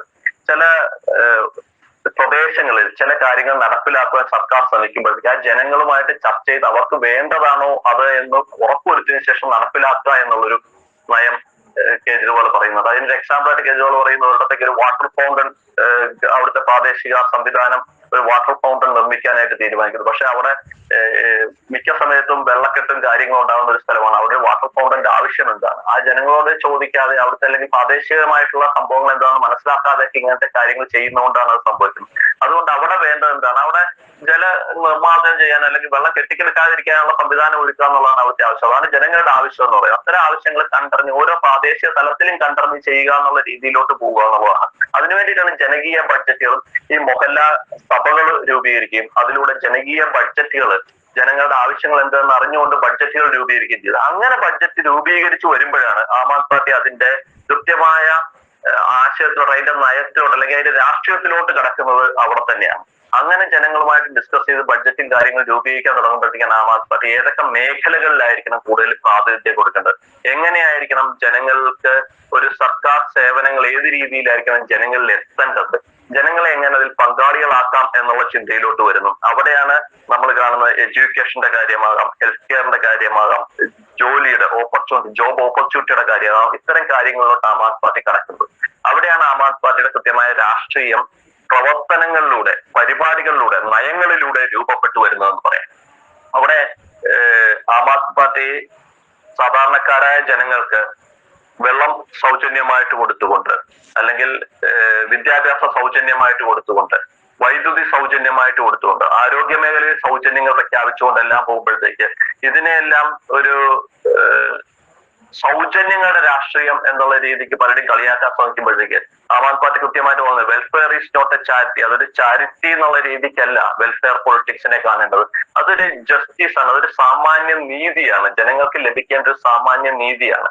അവിടെയാണ് ആം ആദ്മി പാർട്ടി ആ പ്രവർത്തനങ്ങളിലൂടെ മുമ്പോട്ട് വരുമ്പോഴാണ് അത് മുമ്പോട്ട് വെക്കുന്ന രാഷ്ട്രീയവും രൂപപ്പെട്ടു വരുന്നത്. അവിടെയാണ് ഈ സോഷ്യലിസം എന്ന് പറയുന്ന ഒരു ആശയത്തിന്റെ പ്രസക്തി. എന്ന് വെച്ചാൽ ആം ആദ്മി പാർട്ടി പറയാതെ ആ ഒരു ആശയത്തിലോട്ട് എങ്ങനെ എത്തുന്നു എന്നുള്ളതാണ്. എന്ന് വെച്ചാൽ സോഷ്യലിസത്തിന്റെ സ്വാഭാവികമായ ഡെഫിനിഷൻ ഇതാണ്. സാധാരണക്കാർക്ക് മനസ്സിലാവുന്ന ഒരു ഡെഫിനിഷനിലോട്ട് പോവുകയാണെങ്കിൽ നമ്മൾ പറയുമല്ലോ, ഈ നീതി ഉറപ്പാക്കാനായിട്ട് സർക്കാർ സമ്പദ് വ്യവസ്ഥയിൽ വഹിക്കുന്ന പങ്ക്, അതാണ് സാമാന്യ നീതി ഉറപ്പാക്കാനായിട്ട് സർക്കാർ സമ്പദ് വ്യവസ്ഥയിൽ വഹിക്കുന്ന പങ്ക് എങ്ങനെയാണെന്നുള്ളതാണ്. അത് ദരിദ്രനും ധനികനും തമ്മിലുള്ള അകലം കുറയ്ക്കാനായിട്ട് സർക്കാരിന് എന്തൊക്കെ ചെയ്യാൻ സാധിക്കും എന്നുള്ളതാണ്. അവിടെയാണ് ആരോഗ്യ സംരക്ഷണവും വിദ്യാഭ്യാസവും മറ്റു സേവനങ്ങൾ, ആവശ്യം വേണ്ട സേവനങ്ങൾ, ജലവും വൈദ്യുതി, ഇന്നത്തെ കാലഘട്ടത്തിൽ ഏറ്റവും ആവശ്യം വേണ്ട സേവനങ്ങളായ ജലവും വൈദ്യുതിയൊക്കെ സൗജന്യമായിട്ടോ കുറഞ്ഞ ചെലവിലോ ജനങ്ങളിൽ എത്തിച്ചു കൊടുക്കുന്നത് വഴി ജനങ്ങൾക്ക് ഈ സാമാന്യ നീതി ഉറപ്പിക്കുക, അവന്റെ ദൈനംദിന ആവശ്യങ്ങൾക്ക് വേണ്ട കാര്യങ്ങൾ അവൻ എത്തിച്ചു കൊടുക്കുക വഴി അവന് സാമാന്യ നീതി ഉറപ്പിക്കാനും ധനികനും ദരിദ്രനും അടിസ്ഥാനപരമായ ജീവിത സാഹചര്യങ്ങൾക്ക് വേണ്ടതെല്ലാം സാധാരണക്കാരായ എല്ലാ മനുഷ്യർക്കും കിട്ടുന്നുണ്ടെന്ന് ഉറപ്പുവരുത്താനുമായിട്ടൊരു ഭരണകൂടം ശ്രമിക്കുന്നിടത്താണ് സോഷ്യലിസം എന്ന് പറയുന്നത് നടപ്പിലാകുന്നത്. ആം ആദ്മി പാർട്ടി ഭരണത്തിലൂടെയാണ് അത് കാണിച്ചു തരുന്നത്. ഒരു സോഷ്യലിസ്റ്റ് സർക്കാർ അല്ലെങ്കിൽ ഒരു സോഷ്യലിസ്റ്റ് രാഷ്ട്രീയ പ്രസ്ഥാനം ഏത് രീതിക്കാണ് പ്രവർത്തിക്കേണ്ടതെന്ന രീതിക്ക് ആം ആദ്മി പാർട്ടി കാണിച്ചു തരിക. അവിടെയാണ് ആം ആദ്മി പാർട്ടി അതിന്റെ എക്കണോമിക്സ് വരുന്നത്. ആം ആദ്മി പാർട്ടിയുടെ രാഷ്ട്രീയവും എക്കണോമിക്സും എല്ലാം ഒന്ന് തന്നെയാണ്. ജന കേന്ദ്രീകൃതം എന്ന് പറയുന്നത് പീപ്പിൾ സെൻട്രിക് എന്ന രീതിക്കാണ് ആം ആദ്മി പാർട്ടിയുടെ രാഷ്ട്രീയവും അതെ പീപ്പിൾസും അതെ താഴെ തട്ടിൽ നിന്ന് ഉയർന്നു വരുന്നത്. രണ്ടു തരത്തിലുള്ള എക്കണോമിയാണ് പൊതുവെ ഇന്ത്യയിൽ കണ്ടുവരുന്നത്. അതൊന്നും സൂചിപ്പിച്ചു പോവാം. പൊതുവെ ഇന്ത്യയില് പല രാഷ്ട്രീയ പ്രസ്ഥാനങ്ങളുമാണ് അവരവരുടെ എക്കണോമി തീരുമാനിക്കുന്നത്. അതാണ് ഓരോ സംസ്ഥാനങ്ങളിലാണെങ്കിലും രാജ്യത്താകമാനമാണെങ്കിലും അത്തരം എക്കണോമിക് രീതികളാണ് വരുന്നത്. അതില് പ്രധാനപ്പെട്ട രണ്ടെണ്ണമാണ്. ഒന്ന് ബോട്ടം അപ്പ് എന്ന് പറയും, താഴെ തട്ടിലെ ആൾക്കാരിലോട്ട് സേവനങ്ങൾ അല്ലെങ്കിൽ അവർക്ക് ആവശ്യമായ പണം കൈകാര്യം ചെയ്യാനുള്ള സാഹചര്യങ്ങൾ ഒരുക്കുകയും ആ അവരിലെത്തുന്ന സമ്പത്ത് എന്ന് പറയുന്നത് അവരിലെത്തുന്നത് കാശ് അവരിലോട്ട് കൊടുക്കുന്നതിലൂടെ മാത്രമല്ല, മറ്റ് മേഖലകൾ അവർക്ക് ദൈനംദിന ചെലവ്, അവർക്ക് കിട്ടുന്ന വരുമാനം അല്ലെങ്കിൽ അവർക്ക് കിട്ടുന്ന വരുമാനങ്ങള് വ്യത്യസ്തമായ നിരക്കുകൾ, ഗവൺമെന്റ് നിശ്ചയിക്കുന്ന വ്യത്യസ്തമായ നിരക്കുകൾ കൊടുത്തതിന് ഇല്ലാതായി മാറുന്ന സാഹചര്യം ഒഴിവാക്കുക. അതുവഴി അവരുടെ ദൈനംദിന ജീവിതത്തിന് അവർക്ക് ആവശ്യമെന്ന് തോന്നുന്ന കാര്യങ്ങളിലോട്ട് ആ പണം ചെലവഴിക്കാനുള്ള ഒരു സാഹചര്യം ഉണ്ടാക്കുക. അങ്ങനെ സാഹചര്യം ഉണ്ടാക്കുമ്പോഴത്തേക്ക് അവര് മറ്റ് ആവശ്യം, ഒരു മനുഷ്യൻ സ്വാഭാവികമായ അവരുടെ ജീവിത ശൈലി, ജീവിത നിലവാരമൊക്കെ മെച്ചപ്പെടുത്താൻ ആവശ്യമായിട്ട് കയ്യിൽ മിച്ചം വരുന്ന പണം ചെലവഴിക്കുമ്പോൾ ആ പണം മാർക്കറ്റിലെത്തുകയും അതിന്റെ സർക്കുലേഷൻ കൃത്യമായിട്ട് നടക്കുന്ന വഴി അതെത്തുമ്പോൾ എപ്പോഴും അത് ചെറുകിട കച്ചവടക്കാരിലോട്ടാണ് ആ പണം സ്വാഭാവികമായിട്ട് എത്തുക. അങ്ങനെ എത്തുമ്പോൾ അതിന്റെ സർക്കുലേഷൻ അവിടെ നടക്കും. നമ്മള് സിമ്പിൾ ആയിട്ട് എക്കണോമിക്സ് നോക്കുകയാണെങ്കിൽ ഇപ്പം എന്റെ കയ്യിൽ ഒരു 100 രൂപയുണ്ട്. ആ 100 രൂപ ഞാൻ ചെലവഴിച്ചു, ഇവിടെ ഒരു കടയിൽ കൊടുത്ത് ചെലവഴിക്കുകയാണ് എങ്കിൽ സാധാരണക്കാരന്റെ കടയിൽ ഇവിടെയുള്ള ചെറിയൊരു കച്ചവടക്കാരനോ അല്ലെങ്കിൽ മുറുക്കാൻ കടക്കാരനോ അല്ലെങ്കിൽ മറ്റെന്തെങ്കിലും സാധാരണക്കാർക്കിടയിൽ അല്ലെങ്കിൽ ഈവൻ എണ്ണയടിക്കുകയോ അങ്ങനെ എന്തെങ്കിലും വാഹനം ഓടിക്കാൻ എന്തിനെങ്കിലും ഒക്കെ ആയിട്ട് ചെലവഴിച്ചു പോകുമ്പോഴത്തേക്ക് ഏറ്റവും കുറഞ്ഞ് നമുക്ക് വയ്ക്കാം 10 മുതൽ 15% വരെ നികുതി ആ പണത്തിലൂടെ സർക്കാരിന് കിട്ടുന്നുണ്ട്. ഈ പണം അതേപോലത്തെ സാധാരണക്കാരുടെ കയ്യിലാണെങ്കിൽ അവർ പിന്നെയും മറ്റാവശ്യങ്ങൾക്ക് ആ പണം ഉപയോഗിക്കും. ആ രീതിക്ക് അത് ഉപയോഗിച്ച് വരുമ്പോൾ നമ്മളൊന്ന് ആലോചിക്കും, ഒരു 10 പ്രാവശ്യം ഈ പണം കറങ്ങി വരുമ്പോഴത്തേക്ക് ഒരു 100 രൂപ എന്റെ കയ്യിൽ മിച്ചം കിട്ടിയ പണം ഞാൻ മാർക്കറ്റിലോട്ട് മുടക്കുകയും മാർക്കറ്റിൽ ഒരു 8 മുതൽ 10 പ്രാവശ്യം വരെ ഈ പണം സർക്കുലേറ്റ് ചെയ്ത് വരുമ്പോൾ 100 രൂപ സർക്കാരിന്റെ കയ്യിലോട്ട് തിരിച്ചെത്തും. അതായത് 100 രൂപ എന്റെ കിട്ടി, ഒരു ദിവസം തന്നെ അത് 10 or 20 തവണ കറങ്ങി ആ പൈസ. സാധാരണ കടകളിലോ മറ്റോ ഞാൻ ആ പൈസ കൊടുക്കുകയും അവന്റെ ആവശ്യത്തിന് അത് ചെലവഴിക്കുകയും അതും മറ്റൊരു സാധാരണക്കാരുടെ കയ്യിലോട്ട് എത്തുകയും അതങ്ങനെ ഇത് പോയി ഒരു 10 പേരുടെ കയ്യിലോട്ട് ആ 100 രൂപ പോയിട്ട് വരുമ്പോഴത്തേക്ക് ഏറ്റവും കുറഞ്ഞൊരു 10% നിരക്കില് അതിന് നികുതി കിട്ടുന്നുണ്ട് എങ്കിൽ 10 പ്രാവശ്യം കറങ്ങുമ്പോഴത്തേക്ക് ആ 100 രൂപ നികുതി സർക്കാരിന്റെ കയ്യിലോട്ട് തിരിച്ചു കിട്ടും. അങ്ങനെ സർക്കാരിന്റെ വരുമാനം വർദ്ധിക്കുകയും ചെയ്യും.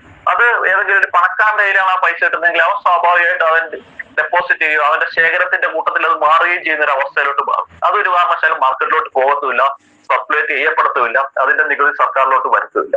അതാണ് ബോട്ടം അപ്പ്, താഴെ പൈസ കൂടുതൽ സാധാരണക്കാരുടെ കയ്യിൽ പൈസ എത്തിക്കുകയാണെങ്കിൽ അവന്റെ ദൈനംദിന ജീവിതത്തിന്റെ ഭാഗമായിട്ട് ആ പൈസ ചെലവഴിക്കപ്പെടുകയും അങ്ങനെ സർക്കാരിലോട്ട് വരുമാനം കിട്ടുകയും സാധാരണക്കാരുടെ ജീവിത നിലവാരം മെച്ചപ്പെട്ടു എന്നുള്ള ഫീൽ അവനുണ്ടാകുകയും അതിന്റെ ഗുണം പ്രാദേശികമായിട്ട് എല്ലാ പ്രദേശങ്ങളിലും അതിന്റെ ഗുണവും അതിന്റെ നേട്ടവും ഉണ്ടാകുകയും സാധാരണക്കാരായിട്ടുള്ള കച്ചവടക്കാർക്ക് മറ്റ് ആൾക്കാരുടെ ജീവിത നിലവാരങ്ങൾ ഈ പണം കൂടുതൽ വരുന്നതുകൊണ്ട് മെച്ചപ്പെടുകയും ചെയ്യുന്നത് വഴി സമ്പദ് വ്യവസ്ഥയിലും മാറ്റമുണ്ടാകുന്ന ഒരു ശൈലിയുണ്ട്. ആ ശൈലിയാണ് ആം ആദ്മി പാർട്ടി കൃത്യമായിട്ട് ഉപയോഗിച്ചത്. അതിനു വേണ്ടിയിട്ടാണ് വൈദ്യുതി സൗജന്യമായിട്ട് കൊടുക്കുമ്പോഴത്തേക്ക്, കുടിവെള്ളം സൗജന്യമായിട്ട് കൊടുക്കുമ്പോഴത്തേക്ക്, അല്ലെങ്കിൽ അവന്റെ ആരോഗ്യ മേഖലയിലും വിദ്യാഭ്യാസ മേഖലയിലും ചെലവഴിക്കുന്ന തുക സൗജന്യമായിട്ട് കൊടുക്കുമ്പോഴത്തേക്ക് സ്ത്രീകൾ ബസ്സിൽ യാത്ര ചെയ്യുന്ന സ്ത്രീകൾക്ക് അവരുടെ യാത്ര അത് സൗജന്യമാക്കി മാറ്റുമ്പോഴത്തേക്ക് ഈ പണങ്ങൾ മുഴുവൻ അവരുടെ കയ്യിൽ വരികയും അവർക്ക് മറ്റാവശ്യങ്ങൾക്ക് ഇത് ചെലവഴിക്കാൻ സാധിക്കുകയും അങ്ങനെ ചെലവഴിക്കുന്നത് വഴി ആ സമ്പദ് വ്യവസ്ഥയുടെ സർക്കുലേഷൻ കൂടുകയും അതിൽ നിന്ന് നികുതി കൂടുതലായിട്ട് സർക്കാരിലോട്ട് കിട്ടുകയും ചെയ്യുന്ന രീതിയിലൂടെയാണ്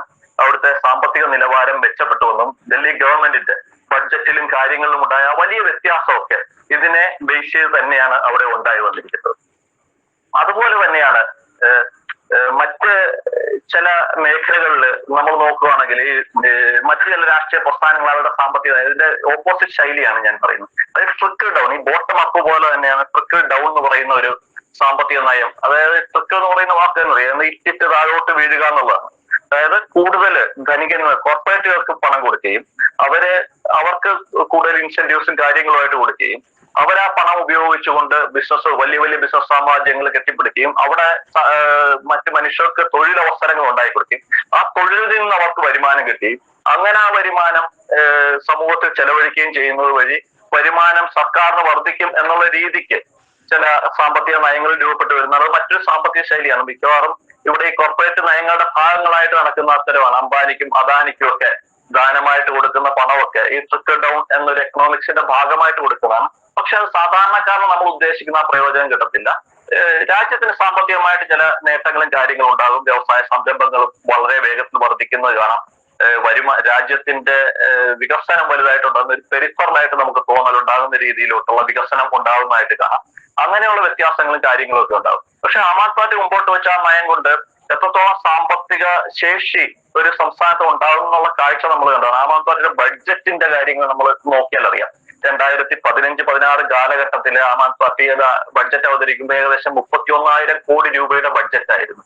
അത് 24-25 വരുമ്പോഴത്തേക്ക് 78,000 കോടി രൂപയുടെ ബഡ്ജറ്റാണ്. അവസാന ബഡ്ജറ്റ് ആം ആദ്മി പാർട്ടിയുടെ 78,000 കോടി രൂപയുടെ ബഡ്ജറ്റാണ് അവതരിപ്പിക്കുന്നത്. അതായത് അതിന്റെ നേരെ ഇരട്ടിയായി ബഡ്ജറ്റ് മാറി. ഏകദേശം 10 വർഷ കാലയളവ് കൊണ്ട് ഒരു സംസ്ഥാന സർക്കാർ അതിന്റെ ബഡ്ജറ്റ് നേരെ ഇരട്ടിയാക്കി എന്ന് വെച്ച് കഴിഞ്ഞാൽ ആ സംസ്ഥാനത്തിന്റെ വരുമാനം നേരെ ഇരട്ടിയായി എന്നുള്ളതാണ്. അവിടെയാണ് ആം ആദ്മി പാർട്ടി മുമ്പോട്ട് വെച്ച സാമ്പത്തിക ശാസ്ത്രം എത്രത്തോളം ശക്തമായിരുന്നു എന്ന് നമുക്ക് മനസ്സിലാക്കാൻ സാധിക്കും. ആം ആദ്മി പാർട്ടിക്ക് അവിടെ ഉണ്ടായിരുന്ന കടം 30,000 കോടി രൂപയോളമായിരുന്നു. ഏകദേശം ബഡ്ജറ്റിന് തുല്യമായ വാർഷിക ബഡ്ജറ്റിന് തുല്യമായ കടമായിരുന്നു ഡൽഹി സർക്കാരിനുണ്ടായിരുന്നത്. ആ കടം കുറഞ്ഞു വരികയും ഏകദേശം 3,000 കോടിക്ക് താഴെയായിട്ട് ആ കടം മാറുകയും ചെയ്ത ഒരു സാഹചര്യം ഈ 10 വർഷം കൊണ്ടുണ്ടായി. അതായത് അധിക ബാധ്യതകൾ ഉണ്ടായിരുന്നു, കൊടുത്തു തീർക്കാൻ സാധിച്ചു, ബഡ്ജറ്റ് നേരെ ഇരട്ടിയാക്കാൻ സാധിക്കും. അങ്ങനത്തെ സാമ്പത്തിക നയമാണ് ആം ആദ്മി പാർട്ടി മുമ്പോട്ട് വെച്ചത്. ആ സാമ്പത്തിക നയത്തിന്റെ ഭാഗമായിട്ട് സോഷ്യലിസം എന്ന ആശയം പ്രായോഗിക തലത്തിൽ നടപ്പിലാക്കുകയാണെങ്കിൽ എത്രത്തോളം ശക്തമായിട്ട് ജനങ്ങൾക്ക് അതിന്റെ പ്രയോജനം ലഭിക്കുമെന്നും നമ്മൾ കൃത്യമായിട്ട് ബഡ്ജറ്റും കാര്യങ്ങളൊക്കെ എത്രത്തോളം വർദ്ധിക്കുന്നുള്ളതും അതുകൊണ്ട് സർക്കാരിന്റെ സാമ്പത്തിക ശേഷി എത്രത്തോളം വർദ്ധിക്കുമെന്നുള്ളത് നമുക്ക് കാണാൻ സാധിക്കും. പക്ഷെ അത് നടപ്പിലാക്കുന്നത് കൊണ്ട് മാത്രമല്ല ആം ആദ്മി പാർട്ടി എല്ലാ കാര്യങ്ങളും കൃത്യമായി സുതാര്യമായ രീതിക്കായിരുന്നു ആം ആദ്മി പാർട്ടി മുമ്പോട്ട് കൊണ്ടുപോയത്. അതുപോലെ തന്നെ കൃത്യമായ ഉത്തരവാദിത്വ ബോധത്തോടെയും യാതൊരുവിധ അഴിമതിയും ഇല്ലാത്ത രീതിക്ക് യാതൊരു തരത്തിലുള്ള അഴിമതിയും സംഭവിക്കുന്നില്ല എന്ന് ഉറപ്പുവരുത്തിക്കൊണ്ടായിരുന്നു ആം ആദ്മി പാർട്ടി മുമ്പോട്ട് പോയത്. അവിടെയാണ് ആം ആദ്മി പാർട്ടി മുമ്പോട്ട് വെച്ച ആ ഒരു രാഷ്ട്രീയം ഒരുപക്ഷെ പെട്ടെന്ന് ഈ രാഷ്ട്രീയ പ്രസ്ഥാനം അധികാരത്തിൽ വന്ന് അങ്ങനെ ഒരു രാഷ്ട്രീയം മുമ്പോട്ട് വെച്ച് പ്രായോഗിക നടപ്പിലാക്കുമെന്ന് ആരും കരുതിയതല്ല. ഇന്ത്യയിൽ ഒരു പരമ്പരാഗത രാഷ്ട്രീയ പ്രസ്ഥാനങ്ങളോ ഒരു രാഷ്ട്രീയ നിരീക്ഷകരോ ആരും തന്നെ അങ്ങനെ കരുതിയിട്ടൊന്നുമില്ല. ഒരുപക്ഷെ ആം ആദ്മി പാർട്ടി അങ്ങനെ മുമ്പോട്ട് വെച്ച് രീതിയും നയങ്ങളും ഡൽഹിയിലും അതിനുശേഷം പഞ്ചാബിലാണെങ്കിൽ പോലും പഞ്ചാബിലും അതേപോലെ തന്നെ സമാന രീതിയിലുള്ള പ്രവർത്തനങ്ങളാണ് പഞ്ചാബിലും ആം ആദ്മി പാർട്ടി നടത്തിയത്. പഞ്ചാബിലെ വൈദ്യുതി സൗജന്യമായിട്ട് കൊടുക്കുവാനായിട്ട് 3,000 കോടി രൂപയാണ് ആം ആദ്മി പാർട്ടിക്ക് വേണ്ടി വരുന്നത്. പഞ്ചാബ് സർക്കാരിന് വേണ്ടി വരുന്നത് 3,000 കോടി രൂപയാണ് ഒരു വർഷത്തേക്ക് വേണ്ടി വരുന്നത്. ഈ സർക്കാർ പഞ്ചാബിലെ സർക്കാർ രൂപീകരിച്ച ആദ്യ ഫൈനാൻഷ്യൽ ആദ്യത്തെ 3 മാസത്തെ പഞ്ചാബ് സർക്കാരിന്റെ നികുതിയേതര വരുമാനം എന്ന് പറയുന്നത് 15,000 കോടി രൂപയായിരുന്നു. ആദ്യത്തെ 3 മാസത്തെ ഏപ്രിൽ മെയ് ജൂൺ മാസത്തെ വരുമാനം എന്നത്. അടുത്ത വർഷത്തെ സമാന മാസങ്ങളിലെ വരുമാനം എന്ന് പറഞ്ഞാൽ 21,000 കോടി രൂപയായിട്ട് വർദ്ധിച്ചു. അതായത് ഏകദേശം 6,000 കോടി രൂപ വരുമാന വർധനവ് പഞ്ചാബ് സർക്കാരിനുണ്ടായി. ഈ നയപരിപാടികളുടെ അടിസ്ഥാനത്തിൽ തന്നെ ഉണ്ടായ വർധനവാണ്. അവിടെ കർഷകരോടെടുത്ത നിലപാടുകളുണ്ട്, കച്ചവടക്കാരോടെടുത്ത നിലപാടുകളുണ്ട്, വ്യവസായികളോട് എടുത്ത നിലപാടുകളുണ്ട്. ഈ നിലപാടുകളുടെ അടിസ്ഥാനത്തിൽ തന്നെയാണ് ആ വരുമാന വർധനവ് ഉണ്ടായത്. അതില് 3 മാസം കൊണ്ട് 6,000 കോടി രൂപയുടെ വരുമാന വർധനവ് ഉണ്ടായെങ്കിൽ അതിൽ 3,000 കോടി മാത്രമേ സൗജന്യമായിട്ട് വൈദ്യുതി കൊടുക്കുവാനായിട്ട് പഞ്ചാബ് സർക്കാരിന് അധിക ബാധ്യമായിട്ട് വരുന്നുള്ളൂ. പിന്നെ 3,000 കോടി മിച്ചമുണ്ട്. ഒരു വർഷത്തെ കാര്യമാണ് പറയുന്നത്. ആ രീതിക്കുള്ള ഒരു നയപരിപാടികളുമായിട്ട് ആം ആദ്മി പാർട്ടി മുമ്പോട്ട് പോകുമ്പോഴത്തേക്ക് ആം ആദ്മി പാർട്ടി സുതാര്യതയും അഴിമതിയില്ലായ്മയും അതേപോലെ പുതിയൊരു സോഷ്യലിസത്തിന്റെ പുതിയൊരു ധാര തീർത്തുകൊണ്ട് മുമ്പോട്ട് പോകുമ്പോഴത്തേക്ക് അതിന്റെ എല്ലാം ഗുണഭോക്താക്കളായിട്ട് ഇവിടുത്തെ സാധാരണക്കാരായ ജനങ്ങൾ മാറുമ്പോഴത്തേക്ക് ആ ജനങ്ങൾ അങ്ങനെ മാറുന്നുള്ള ബോധ്യം ആ ജനങ്ങൾ ഉണ്ടായിക്കൊടുത്തുകൊണ്ട് രാഷ്ട്രീയ പ്രസ്ഥാനം മുമ്പോട്ട് പോകുമ്പോഴത്തേക്ക് ഇത് നിലവിലുള്ള പരമ്പരാഗത രാഷ്ട്രീയ പ്രസ്ഥാനങ്ങൾക്കാകാം, ഇവിടുത്തെ കോർപ്പറേറ്റ് സംവിധാനങ്ങൾക്കാകാം, ഒരുപക്ഷെ ഇന്ത്യൻ മാർക്കറ്റിനെ ചൂഷണം ചെയ്യാൻ കാത്തിരിക്കുന്ന വിദേശ ശക്തികൾക്കാകാം, ഇവർക്കെല്ലാം ഒരു ഭീഷണിയാകുന്ന ഒരു രാഷ്ട്രീയം തന്നെയാണ് ആം ആദ്മി പാർട്ടി മുമ്പോട്ട് വച്ചിരിക്കുന്നത്.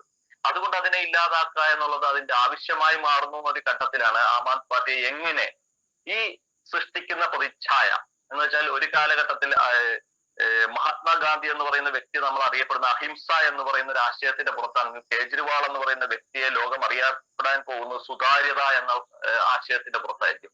എല്ലാ സംവിധാനങ്ങളെയും സുതാര്യമാക്കിക്കൊണ്ട് എല്ലാ സംവിധാനങ്ങളെയും അക്കൗണ്ടബിൾ ആക്കിക്കൊണ്ട് മുമ്പോട്ട് പോകുന്ന ഒരു രാഷ്ട്രീയം, അതാണ് കേജ്രിവാൾ മുമ്പോട്ട് വെച്ചത്. ആ രാഷ്ട്രീയം ആ രീതിക്ക് മുമ്പോട്ട് കൊണ്ടുപോയാൽ ഉണ്ടാകുന്ന ഭീഷണി ആർക്കായിരിക്കും എന്നുള്ളതിന്റെ അടിസ്ഥാനത്തിലാണ് ആ സുതാര്യത ഉണ്ട് എന്നുള്ളത് ആ സുതാര്യത ഇല്ല എന്നുള്ളതും ഇവിടെ അഴിമതി നടക്കുന്നുണ്ട് എന്നും ബോധ്യപ്പെടുത്തി അല്ലെങ്കിൽ അങ്ങനത്തെ ബോധ്യം ജനങ്ങൾക്കിടയിൽ ഉണ്ടാക്കിക്കൊണ്ട് ഇതിനെ ഇല്ലാതാക്കാനുള്ള ഒരു ശ്രമം നടത്തി. ആ ശ്രമത്തിന്റെ ഭാഗമായിട്ടാണ് ആം ആദ്മി പാർട്ടി മുമ്പോട്ട് വെച്ചൊരു നയം, അത് മദ്യനയ അഴിമതിയെ പറ്റി എല്ലാം നമുക്കറിയാവുന്നതാണ്. അതിന് ഏതൊക്കെ രീതിയിൽ മുമ്പോട്ട് പോയി എന്നുള്ളത് നമുക്കറിയാവുന്നതാണ്.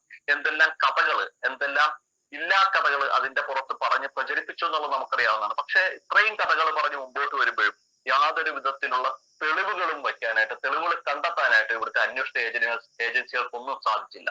എന്തുകൊണ്ട് അത് സാധിച്ചില്ല എന്ന് പറഞ്ഞാൽ ആം ആദ്മി പാർട്ടി സുതാര്യമായ രീതിക്കാണ് എല്ലാ നയപരിപാടികളും മുമ്പോട്ട് പോയത്. എല്ലാ സാമ്പത്തിക രീതികളും ആം ആദ്മി പാർട്ടി മുമ്പോട്ട് പോയത് ഈ സുതാര്യതയുടെ അടിസ്ഥാനത്തിലാണ്. ആം ആദ്മി പാർട്ടി കൃത്യമായിട്ട് അതിന്റെ രാഷ്ട്രീയവും അതേപോലെ അതിന്റെ സാമ്പത്തിക ശാസ്ത്രവും പാർട്ടിക്കകത്തെ സാമ്പത്തിക നയങ്ങൾ പോലും കൃത്യമായും സുതാര്യമായിട്ടുമാണ് മുമ്പോട്ട് കൊണ്ടുപോകുന്നത്. അത് ഒരുപക്ഷെ പാർട്ടിക്കകത്തെ സാമ്പത്തിക നയങ്ങൾ അത്രയും സുതാര്യമായിട്ട് മുമ്പോട്ട് കൊണ്ടുപോകുന്ന രാഷ്ട്രീയ പ്രസ്ഥാനം ഇന്ത്യയിൽ ഇല്ലായിരിക്കാം. ആം ആദ്മി പാർട്ടിയുടെ സാമ്പത്തിക സമാഹരണ രീതികൾ തന്നെ അതിനൊരു എക്സാമ്പിൾ ആണ്. ഒരു ചർച്ചയില് കപിൽ സിബലും എസ്.വൈ. ഖുറേഷിയും മുൻ നമ്മുടെ തിരഞ്ഞെടുപ്പ് കമ്മീഷനായ എസ്.വൈ. ഖുറേഷിയൊക്കെ ഉൾപ്പെടുന്ന ഒരു ചർച്ചയില് എസ്.വൈ. ഖുറേഷ്യ പറഞ്ഞൊരു വാക്കുണ്ട്. അതായത് വിദേശ രാജ്യങ്ങളിൽ പലയിടത്തും ഞാൻ പോയി പറഞ്ഞിട്ടുണ്ട് എങ്ങനെ ഒരു രാഷ്ട്രീയം കൂടുതൽ അക്കൗണ്ടബിൾ ആക്കി മാറ്റാം, അല്ലെങ്കിൽ രാഷ്ട്രീയ പ്രസ്ഥാനങ്ങൾ കൂടുതൽ അക്കൗണ്ടബിൾ ആക്കി മാറ്റാം, എങ്ങനെ അവരെ ട്രാൻസ്പെറന്റ് ആക്കി മാറ്റാം എന്നതിനെ പറ്റി പറയുമ്പോൾ ഞാൻ പറയാറുണ്ട്, ആം ആദ്മി പാർട്ടി എന്ന് പറയുന്ന രാഷ്ട്രീയ പ്രസ്ഥാനം ഇന്ത്യയിൽ മുമ്പോട്ട് വെച്ച ചില സാമ്പത്തിക രീതികളും സാമ്പത്തിക സമാഹരണ രീതികളുണ്ട്. ആ രീതികൾ എല്ലാ രാഷ്ട്രീയ പ്രസ്ഥാനങ്ങളും മുമ്പോട്ട് വെച്ചാൽ ഇന്ത്യയുടേതല്ല ലോകത്തിന്റെ തന്നെ രാഷ്ട്രീയം കൂടുതൽ ശുദ്ധീകരിക്കപ്പെടുകയും അത് കൂടുതൽ അക്കൗണ്ടബിൾ ആയി മാറുകയും ചെയ്യുന്ന രീതിയിലോട്ട് അതിനെ കൊണ്ടുപോകാൻ സാധിക്കും. എന്നിട്ട് അതിൽ പ്രേക്ഷ ചൂണ്ടിക്കാട്ടുന്ന കുറച്ച് കാര്യങ്ങളും കൂടെ ഉണ്ട്. അത് കുറച്ച് നാള് ആം ആദ്മി പാർട്ടിയുടെ വെബ്സൈറ്റിൽ ഞാൻ കാണുന്നുണ്ട്, 1 രൂപ സംഭാവന കൊടുക്കുന്നവരുടെ പേര് പോലും അതിനകത്ത് പബ്ലിഷ് ചെയ്യുന്ന രീതികൾ. അത് ഭയങ്കര ട്രാൻസ്പെറൻസിയുടെ ഏറ്റവും വലിയൊരു ഉദാഹരണമായിരുന്നു. പക്ഷെ കുറച്ച് നാളുകൾക്ക് ശേഷം അത് അപ്രത്യക്ഷമായി. അത് എന്താന്ന് ആം ആദ്മി പാർട്ടിയുടെ പ്രധാനപ്പെട്ട ലീഡർമാരോട് ഞാൻ ചോദിച്ചപ്പോഴേക്ക് അവര് പറഞ്ഞത്, സംഭാവന തരുന്ന മുഴുവൻ ആൾക്കാരുടെ വീടുകളിലും കൃത്യമായിട്ട് ഇവിടുത്തെ അന്വേഷണ ഏജൻസികൾ റെയ്ഡുമായിട്ട് നീളുന്നു. ആ സാഹചര്യം ഉണ്ടായത് കൊണ്ടാണ് അത് പിൻവലിച്ചത്. പക്ഷെ ആ സംഭാവന സമാഹരണ രീതിക്ക് ഞങ്ങൾ മാറ്റം വരുത്തിയിട്ടില്ല എന്നാണ് പറയുന്നത്. ഒരുപക്ഷെ നമ്മൾ പോലും പലപ്പോഴും എതിർപ്പ് പ്രകടിപ്പിക്കുന്ന ഒരു കാര്യമാണ് ആം ആദ്മി പാർട്ടിയുടെ സംഭാവന പിരിക്കുന്ന രീതി അല്ലെങ്കിൽ ധനസമാഹരണ രീതി. നമുക്ക് പോലും ഉൾക്കൊള്ളാൻ സാധിക്കുന്നില്ല എന്നുള്ളൊരു വസ്തുതയുണ്ട് അതിനകത്ത്. പക്ഷെ ആം ആദ്മി പാർട്ടി മുമ്പോട്ട് വയ്ക്കുന്ന രാഷ്ട്രീയത്തിന്റെ ഏറ്റവും പ്രധാനപ്പെട്ട ഒരു ഘടകമാണ് ആം ആദ്മി പാർട്ടിയുടെ ധനസമാഹരണ രീതി എന്ന് പറയുന്നത്. പൂർണ്ണമായും സുതാര്യമായ രീതിക്കുള്ള ധനസമാഹരണ രീതിയാണ് ആം ആദ്മി പാർട്ടി മുമ്പോട്ട് വയ്ക്കുന്നത്. അതുകൊണ്ടാണ് ഇതേവരെ യാതൊരു വിധത്തിലുള്ള കൂപ്പൺ അടിച്ചുള്ള പിരിവിന് പോലും ആം ആദ്മി പാർട്ടി സമ്മതിക്കാത്തത്. ഒരുപക്ഷെ അത് നമുക്കൊക്കെ ഉൾക്കൊള്ളാൻ ബുദ്ധിമുട്ടായിരിക്കും. ഇവിടുത്തെ പരമ്പരാഗത രാഷ്ട്രീയ പ്രസ്ഥാനങ്ങൾ അല്ലെങ്കിൽ മറ്റ് സംഘടനകൾ, ഏത് തരത്തിലുള്ള സംഘടനകളാകട്ടെ, സാമൂഹിക സാംസ്കാരിക മതപരമായ ഏത് സംഘടനകളാണെങ്കിലും അവർ കൃത്യമായിട്ട് കൂപ്പൺ അടിച്ച് പണം പിരിച്ചുകൊണ്ട് പോകും. പക്ഷെ ഇത് കൃത്യമായി അക്കൗണ്ടബിൾ ആണോ എന്ന് ചോദിച്ചു കഴിഞ്ഞാൽ ആയിരിക്കാം അല്ലായിരിക്കാം എന്നുള്ള രീതിക്ക് നമുക്ക് പറയാൻ സാധിക്കത്തുള്ളൂ. പൂർണ്ണമായിട്ട് നമുക്ക് പറയാൻ സാധിക്കില്ല അത് കൃത്യമായിട്ട് അക്കൗണ്ടബിൾ ആണ് എന്നുള്ള രീതി, അത് പൂർണ്ണമായിട്ട് സുതാര്യമാണ് എന്നുള്ള രീതിക്ക് നമുക്ക് പറയാൻ പറ്റില്ല. അതുകൊണ്ട് തന്നെയാണ് ആം ആദ്മി പറഞ്ഞത് പൂർണ്ണമായിട്ട് സുതാര്യമാണ് എന്നുള്ള ബോധ്യം ജനങ്ങൾക്കിടയിൽ ഉറപ്പുവരുത്താനും അത് ഏത് സമയത്തുള്ള പരിശോധനയിലും അങ്ങനെ ആയിരിക്കണമെന്ന് ബോധ്യപ്പെടാനും വേണ്ടിയിട്ടാണ് ആ ധനസമാഹരണ രീതികളിൽ മാറ്റം വരുത്താൻ മുമ്പോട്ട് പോകണമെന്നുള്ളത് വയ്ക്കുന്നത്. അതൊരു ആശയമായിട്ടാണ് മുമ്പോട്ട് വയ്ക്കുന്നത്. ആം ആദ്മി പാർട്ടി മുമ്പോട്ട് വയ്ക്കുന്ന ഏറ്റവും പ്രധാനപ്പെട്ട ആശയങ്ങളിൽ ഒന്ന് തന്നെയാണ് ആ ധനസമാഹരണ രീതി. അതൊരു പക്ഷേ ആ രീതി എസ്റ്റാബ്ലിഷ് ചെയ്തെടുക്കുക എന്നുള്ളൊരു ഭാരിച്ച ഉത്തരവാദിത്വവും ആം ആദ്മി പാർട്ടിയുടെ രാഷ്ട്രീയത്തിന്റെ ഭാഗമായിട്ടാണ്. അതായത് ഇന്ത്യൻ രാഷ്ട്രീയത്തെ ശുദ്ധീകരിക്കണമെങ്കിൽ ഏറ്റവും പ്രധാനപ്പെട്ടത് അവരുടെ സംഭാവന രീതികൾ സുതാര്യമാണ് എങ്കിൽ മാത്രമേ ഇന്ത്യൻ രാഷ്ട്രീയത്തെ ശുദ്ധീകരിക്കാൻ സാധിക്കത്തുള്ളൂ. ആം ആദ്മി പാർട്ടി രൂപം കൊണ്ടത് തന്നെ ഇവിടുത്തെ രാഷ്ട്രീയ സംവിധാനത്തെ സുതാര്യമാക്കാനും രാഷ്ട്രീയ സംവിധാനത്തെ ശുദ്ധീകരിക്കാനും അത് ജനങ്ങളോട് അക്കൗണ്ടബിൾ ഉള്ളതാക്കി മാറ്റുവാനും വേണ്ടിയിട്ടാണ് ഈ രാഷ്ട്രീയ പ്രസ്ഥാനം രൂപീകരിച്ചത്. അങ്ങനെ രൂപീകരിച്ചു കൊണ്ടുവന്ന രാഷ്ട്രീയ പ്രസ്ഥാനം അതിന്റെ ധനസമാഹരണ രീതി കൃത്യമായിട്ട് സുതാര്യമായിട്ട് മുമ്പോട്ട് കൊണ്ടുപോയാലേ നടക്കത്തുള്ളൂ എന്നുള്ള പൂർണ്ണ ബോധ്യത്തിന്റെ അടിസ്ഥാനത്തിലാണ് അതിൽ നിന്ന് അണുവിട മാറാതെ ആ ഒരു സംവിധാനത്തിൽ ഉറച്ചേ പോകാവുള്ളൂ എന്ന് നമ്മളോട് ആവർത്തിച്ച് ആ പ്രസ്ഥാനത്തിന്റെ ദേശീയ നേതൃത്വവും അല്ലെങ്കിൽ എന്ത് സ്വപ്നം കണ്ടാണോ ഈ പ്രസ്ഥാനം രൂപീകരിച്ചത് ആ പ്രസ്ഥാനത്തിന്റെ ഏറ്റവും പ്രധാനപ്പെട്ട അടിത്തറ അല്ലെങ്കിൽ അടിസ്ഥാനശിലയായ ആശയം എന്താണോ ആ ആശയത്തിൽ നിന്ന് അണുവിട ചലിക്കരുത് എന്നുള്ള നിർദ്ദേശം നമുക്ക് തന്നുകൊണ്ടിരിക്കുന്നതിന്റെ കാര്യം അത് തന്നെയാണ്. നമ്മൾ ആലോചിക്കും ഇത് പ്രായോഗികമാണോ എന്ന് ആലോചിക്കുക. പക്ഷെ എപ്പോഴും നമ്മൾ പറയും ഇത് പ്രായോഗികമല്ല, ഈ രീതി പ്രായോഗികമല്ല എന്ന് നമ്മൾ ആവർത്തിച്ച് പറയും. നമ്മുടെ അനുഭവങ്ങൾ അതാണ്. പക്ഷെ ആ രീതി പ്രായോഗികമാക്കുക എന്നുള്ളതാണ് ഒരുപക്ഷെ ആം ആദ്മി പാർട്ടി രാഷ്ട്രീയം ഉൾക്കൊള്ളുക അല്ലെങ്കിൽ പ്രചരിപ്പിക്കുക എന്നുള്ള ഉത്തരവാദിത്തമാണ് നമ്മൾ ഏറ്റെടുത്തിരിക്കുന്നതെങ്കിൽ നമ്മുടെ ഏറ്റവും പ്രധാനപ്പെട്ട കാര്യം എന്ന് വെച്ചാൽ ആം ആദ്മി പാർട്ടി മുമ്പോട്ട് വെച്ച ഈ ധനസമാഹരണ രീതിക്ക് എത്രത്തോളം പ്രചരണം കൊടുക്കാൻ സാധിക്കും, ഇത്തരം ധനസമാഹരണ രീതിയിലൊക്കെ ഇന്ത്യയിലെ മുഴുവൻ രാഷ്ട്രീയ പ്രസ്ഥാനങ്ങളെയും മാറ്റിയെടുക്കാൻ സാധിക്കും. അങ്ങനെ മാറ്റിയെടുക്കാനായിട്ട് അതിന്റെ മുന്നിൽ നിന്ന് നയിക്കാനായിട്ട് ആം ആദ്മി പാർട്ടിക്ക് മുമ്പോട്ട് പോകാൻ സാധിക്കും. ആ ഉത്തരവാദിത്വം നമുക്ക് ഏറ്റെടുക്കാൻ സാധിക്കും എന്നുള്ളത് നോക്കാം. അതിലൂടെ മാത്രമേ ഇന്ത്യൻ രാഷ്ട്രീയത്തെ ശുദ്ധീകരിക്കാൻ സാധിക്കത്തുള്ളൂ. ഈ പാർട്ടിയുടെ രൂപീകരണ ലക്ഷ്യം തന്നെ അതാണ്, ഇന്ത്യൻ രാഷ്ട്രീയത്തെ ശുദ്ധീകരിക്കുക എന്നുള്ളതാണ്. ആ ശുദ്ധീകരണത്തിന്റെ ഏറ്റവും പ്രധാനപ്പെട്ട ലക്ഷ്യം എന്ന് പറയും ധനസമാഹരണ രീതി. അത് കൃത്യമായ രീതിക്ക് മുമ്പോട്ട് കൊണ്ടുപോകുക എന്നുള്ളതിലൂടെ മാത്രമേ രാഷ്ട്രീയത്തെ ശുദ്ധീകരിക്കാൻ സാധിക്കത്തുള്ളൂ എന്നുള്ളതാണ്. അതിനു വേണ്ടിയിട്ടുള്ള ശ്രമങ്ങൾ തന്നെയാണ് ആം ആദ്മി പാർട്ടി നടത്തിക്കൊണ്ടിരിക്കുന്നത്. നമ്മൾ പ്രായോഗികമാണെന്ന് ചോദിച്ചു കഴിഞ്ഞാൽ നേരത്തെ സൂചിപ്പിച്ചതുപോലെ തന്നെ മഹാത്മാഗാന്ധി അഹിംസ എന്നൊരു ആശയം മുമ്പോട്ട് വെച്ചപ്പോഴത്തേക്ക് അന്നത്തെ കാലഘട്ടത്തിൽ മഹാത്മാഗാന്ധി ഇന്ത്യൻ സ്വാതന്ത്ര്യ സമരത്തിന്റെ ഭാഗമായിട്ട് വരുന്ന 1915 ഇന്ത്യൻ സ്വാതന്ത്ര്യ സമരത്തിന്റെ ഭാഗമായിട്ട് വരികയും അഹിംസ എന്ന ആശയം മുമ്പോട്ട് വെച്ച് ചമ്പാരൻ സത്യാഗ്രഹത്തിലൂടെയാണ് അത് തുടങ്ങുന്നത്. അങ്ങനെ തുടങ്ങി മുമ്പോട്ട് വരുമ്പോഴത്തേക്ക് ഈ ആശയത്തെ അന്നത്തെ കാലത്തുള്ള ഭൂരിഭാഗം കോൺഗ്രസ് നേതൃത്വവും എതിർക്കുകയായിരുന്നു. അതിലൂടെ ബ്രിട്ടീഷുകാരെ തോൽപ്പിക്കാൻ സാധിക്കില്ല എന്നും ബ്രിട്ടീഷുകാരെ മുട്ടുമടക്കാൻ സാധിക്കില്ല എന്നൊക്കെ പറഞ്ഞ മുമ്പോട്ട്. പക്ഷെ അവസാനം ഇന്ത്യ സ്വാതന്ത്ര്യത്തിന് ശേഷം നടന്ന ചില കാര്യങ്ങൾ നമുക്ക് അറിയാവുന്നതാണ്. മൗണ്ട് ബാറ്റൻ പറഞ്ഞൊരു വാക്കുണ്ട്. അന്ന് ഇന്ത്യ വിഭജന കാലത്ത് ഇവിടെ നമ്മുടെ ബംഗാളിലും പഞ്ചാബിലുമൊക്കെ ഭയങ്കര വർഗീയ ലഹളയും കലാപങ്ങളും ഒക്കെ പൊട്ടിപ്പുറപ്പെട്ട സമയത്ത് മൗണ്ട് ബാറ്റൻ അതിനെല്ലാം അടിച്ചമർത്തിയതിനു ശേഷം പറയുന്നതാണ്, 60,000-ഓളം വരുന്ന ഞങ്ങളുടെ പട്ടാളക്കാര് ശ്രമിച്ചിട്ടും പഞ്ചാബിലെ കലാപം അടിച്ചമർത്താൻ ഞങ്ങൾക്ക് സാധിച്ചില്ല. പക്ഷെ മഹാത്മാഗാന്ധി എന്ന് പറയുന്ന ഒറ്റ മനുഷ്യൻ 2 ദിവസം നിരാഹാരം ഇരുന്നതോടുകൂടി തന്നെ ബംഗാളിലെ ആ കലാപത്തെ അടിച്ചമർത്താൻ സാധിച്ചു എന്നാണ്. അതായത് 60,000 പട്ടാളക്കാരെ കൊണ്ട് സാധിക്കാത്ത മഹാത്മാഗാന്ധിയെ കൊണ്ട് ഒരു മനുഷ്യനെ കൊണ്ട് കൽക്കത്തയിൽ സാധിച്ചു എന്നുള്ള രീതിക്കാണ് മൗണ്ട് ബാറ്റൻ പറയുന്നത്. അപ്പൊ ആ ഒരു ആശയം മഹാത്മാഗാന്ധിയെ വളർത്തിക്കൊണ്ട് പിന്നീട് ഇങ്ങോട്ട് സ്വാതന്ത്ര്യ ഇന്ത്യയിൽ നമ്മൾ കണ്ടിട്ടുണ്ട്. പിന്നീട് എന്തിനും ഏതിനും ഒരു സമര രൂപമായിട്ട് സത്യാഗ്രഹം എന്നുള്ളത് മാറിയിട്ടുണ്ട്, അഹിംസ എന്നുള്ളത് മാറിയിട്ടുണ്ട്. ആ സമരരൂപം മാറി അതിനെ രൂപപ്പെടുത്തിയെടുക്കാന്ന് വെച്ചാൽ നിസ്സാരമായിട്ട് രൂപപ്പെടുത്തിയെടുത്തതല്ല, കൃത്യമായി ആ ഒരു ആശയം മുമ്പോട്ട് വയ്ക്കുകയും ഒരിക്കലും സാധിക്കില്ല എന്നും ആ സമരരൂപത്തിലൂടെ ഒരു നേട്ടവും ഉണ്ടാക്കാൻ സാധിക്കില്ല എന്നും പലരും പറഞ്ഞെങ്കിലും അതിനെല്ലാം അവഗണിച്ചുകൊണ്ട് അത് രൂപമായിട്ട് മുമ്പോട്ട് കൊണ്ടുവന്നതാണ്. അതേപോലെ തന്നെയാണ് അരവിന്ദ് കെജ്രിവാൾ മുമ്പോട്ട് വെച്ചിരിക്കുന്നത്. ഈ സുതാര്യത എന്ന് പറയുന്നത് ധനസമാഹരണത്തിലെ സുതാര്യയും പണം ചെലവാക്കുന്നതിലെ സുതാര്യയും അതേപോലെ ഭരണ സംവിധാനങ്ങളുടെ അക്കൗണ്ടബിലിറ്റി എന്ന് പറയുന്നത് അതെല്ലാം സുതാര്യമാക്കി മാറ്റുക എന്നുള്ളത് തന്നെയാണ് ആം ആദ്മി പാർട്ടി മുമ്പോട്ട് വയ്ക്കുന്ന രാഷ്ട്രീയം. ആ രാഷ്ട്രീയം നടപ്പിലാക്കുവാനുള്ള ശ്രമങ്ങളാണ് നടത്തുന്നത്. ആ രാഷ്ട്രീയം നടപ്പിലാക്കാനുള്ള ശ്രമങ്ങൾ അത്ര എളുപ്പമല്ല. നമ്മുടെ മുമ്പിലുള്ള പാത എന്ന് പറയുന്നത് എളുപ്പമല്ല. അത് മനസ്സിലാക്കാനും ഉൾക്കൊള്ളാനും പറ്റുന്ന ഒരു സംവിധാനമാക്കി നമ്മുടെ സമൂഹത്തെ മാറ്റിയെടുക്കുക എന്നുള്ളത് വളരെ ബുദ്ധിമുട്ടുള്ള കാര്യമാണ്. ആ ബുദ്ധിമുട്ട് സഹിച്ചാൽ മാത്രമേ പുതിയൊരു രാഷ്ട്രീയം നമുക്ക് നമ്മുടെ നാട്ടിൽ രൂപപ്പെടുത്തിയെടുക്കാൻ സാധിക്കത്തുള്ളൂ. അത്തരം രാഷ്ട്രീയം നമ്മുടെ രാഷ്ട്രീയം എന്താണെന്ന് ഉൾക്കൊണ്ടുകൊണ്ട് ഏത് തരത്തിലുള്ള രാഷ്ട്രീയമാണ് നമ്മൾ മുമ്പോട്ട് വയ്ക്കുന്നതെന്ന് ഉൾക്കൊണ്ടുകൊണ്ട് ആ രാഷ്ട്രീയത്തെ കൂടുതൽ പൂർണ്ണാർത്ഥത്തിൽ കൂടുതൽ ഇത്തരം ചർച്ചകളിലൂടെയും ഇത്തരം സംവാദങ്ങളിലൂടെയും മറ്റുമൊക്കെ ഈ രാഷ്ട്രീയത്തെ രൂപപ്പെടുത്തി എടുത്തുകൊണ്ട് നമ്മൾ മുമ്പോട്ട് പോവുകയാണ് എങ്കിൽ പൂർണ്ണമാസത്തെ നമുക്ക് അതിനെ ഉൾക്കൊള്ളാനും അത്രത്തോളം കോൺഫിഡൻസോടുകൂടി നമുക്കത് മറ്റുള്ളവരോട് പറയാനും സാധിക്കുന്ന ഘട്ടം വരുമ്പോൾ മാത്രമേ നമ്മുടെ രാഷ്ട്രീയം നമ്മുടെ നാട്ടിലും വളർന്ന് മുമ്പോട്ട് വരത്തുള്ളൂ. അങ്ങനെ ഒരു കോൺഫിഡൻസ് ഉണ്ടാക്കിയെടുക്കുവാനായിട്ടും അതിന്റെ ഉള്ളിലോട്ട് കൂടുതൽ ഇറങ്ങി ചിന്തിക്കാനായിട്ടും എന്റെയും അറിവുകൾ പരിമിതമാണ്. ആ പരിമിതിയിൽ നിന്നുകൊണ്ടാണ് ഞാൻ കാര്യങ്ങൾ ഇത്രയും പറഞ്ഞത്. പക്ഷെ ഓരോരുത്തർക്കും വ്യത്യസ്തമായ അറിവുകൾ കാണാം. കൂടുതൽ കാര്യങ്ങൾ ഇത് കൂട്ടിച്ചേർക്കാനുണ്ടാകും. കൂടുതൽ ഭംഗിയായിട്ട് ഇതിനെ രൂപപ്പെടുത്തിയെടുക്കാൻ സാധിക്കും. അത്തരം കാര്യങ്ങൾ പരസ്പരം ചർച്ച ചെയ്യാനുള്ള വേദികൾ ഇതേപോലെ ഒരുക്കിക്കൊണ്ട് നമുക്ക് ആം ആദ്മി പാർട്ടിയുടെ രാഷ്ട്രീയവും ആം ആദ്മി പാർട്ടിയുടെ സാമ്പത്തിക കാര്യങ്ങളും എല്ലാം കൂടുതൽ ചർച്ച ചെയ്തുകൊണ്ട് എങ്ങനെ മുമ്പോട്ട് പോകാമെന്നതിനെ പറ്റി ആലോചിക്കാം. അങ്ങനെ നമുക്ക് എല്ലാവർക്കും ഏത് നിമിഷവും ഏത് സമയത്തും വിളിച്ചു ചോദിച്ചാലും നമ്മുടെ രാഷ്ട്രീയം എന്താണെന്ന്, നമ്മുടെ സാമ്പത്തിക നയം എന്താണെന്ന്, നമ്മുടെ ലക്ഷ്യം എന്താണെന്നൊക്കെ പറയാനുള്ള ഒരു പ്രാപ്തിയിലോട്ട് നമ്മൾ ഉയർന്നു വരുമ്പോഴാണ് നമ്മൾ ഓരോരുത്തർ നേതാക്കന്മാരായി മാറുന്നത്. അത്തരം നേതാക്കന്മാർ പ്രസ്ഥാനത്തിൽ രൂപപ്പെട്ട് വരുന്ന ഘട്ടത്തിൽ ആം ആദ്മി പാർട്ടിയും കേരളത്തിൽ ശക്തമായിട്ട് മുമ്പോട്ട് വരും. അതിനുവേണ്ടിയുള്ള ശ്രമങ്ങൾക്ക് വേണ്ടി ഇത്തരം ക്ലാസ്സുകളെ കാര്യങ്ങളെയൊക്കെ നമുക്ക് ഫലപ്രദമായിട്ട് ഉപയോഗിക്കാമെന്ന് പറഞ്ഞുകൊണ്ട് തൽക്കാലം ഞാൻ നിർത്തുന്നു. ആർക്കെങ്കിലും എന്തെങ്കിലും കൂട്ടിച്ചേർക്കാണ്ടെങ്കിൽ കൂട്ടിച്ചേർക്കാം, എന്തെങ്കിലും സംശയങ്ങൾ ചോദിക്കാനുണ്ടെങ്കിൽ ചോദിക്കാം. പക്ഷെ അതിൽ എനിക്ക് അറിയാവുന്ന കാര്യങ്ങളാണ് ഞാൻ മറുപടി തരാം. ഇല്ലെങ്കിൽ നമുക്ക് എല്ലാവർക്കും ഒന്നിച്ച് പരിശോധിച്ചുകൊണ്ട് അതിന് മറുപടി കണ്ടെത്താം.